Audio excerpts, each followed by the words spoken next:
സംസ്ഥാനത്ത് വീണ്ടും അമീബിക് മസ്തിഷ്ക ജ്വരം. കോഴിക്കോട് ഒരാൾക്ക് കൂടി മസ്തിഷ്ക ജ്വരം സ്ഥിരീകരിച്ചു. ഫറൂഖ് സ്വദേശിയായ 19-കാരനാണ് രോഗം സ്ഥിരീകരിച്ചത്. ആലപ്പുഴ സ്വദേശിയും കോഴിക്കോട് മെഡിക്കൽ കോളേജ് ആശുപത്രിയിൽ ചികിത്സയിലുണ്ട്. വിവരങ്ങളുമായി അനഘ ഹർഷൻ ചേരുകയാണ്. അനഘ, ഒരു ഇടവേളയ്ക്ക് ശേഷമാണ് വീണ്ടും ഈ രോഗം സ്ഥിരീകരിച്ചിരിക്കുന്നത്. എത്രത്തോളം ജാഗ്രതയിലാണ് ജില്ലാ ഭരണകൂടം?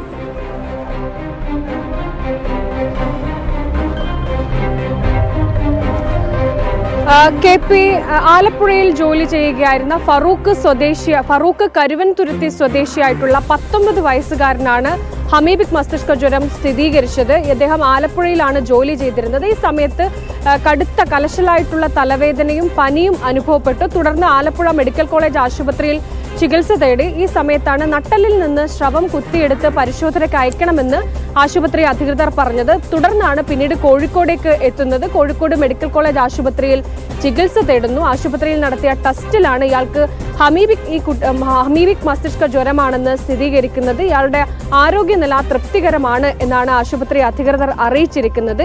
കോഴിക്കോട് മറ്റേ ഒരു 8 വയസ്സുകാരൻ കൂടി, കോട്ടൂർ സ്വദേശിയായിട്ടുള്ള 8 വയസ്സുകാരൻ കൂടി കോഴിക്കോട് മെഡിക്കൽ കോളേജ് ആശുപത്രിയിൽ ചികിത്സയിലുണ്ട് എന്നുള്ളതാണ്. കുട്ടിയുടെ നിലയും ICUവിലാണ്.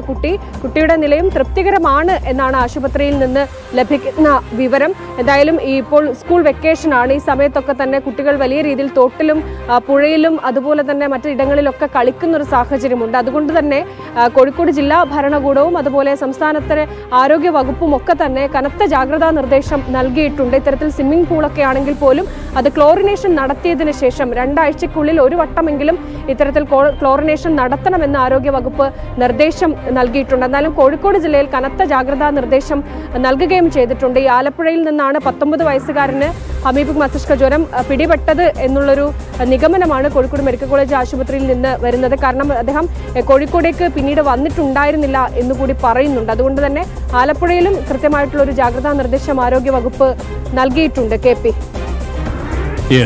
ഏതായാലും അതീവ ജാഗ്രതയിലാണ് ജില്ലാ ഭരണകൂടവും ഒപ്പം ആരോഗ്യവകുപ്പും. അനഘ ഹർഷനാണ് വിവരങ്ങൾ നൽകിയത്.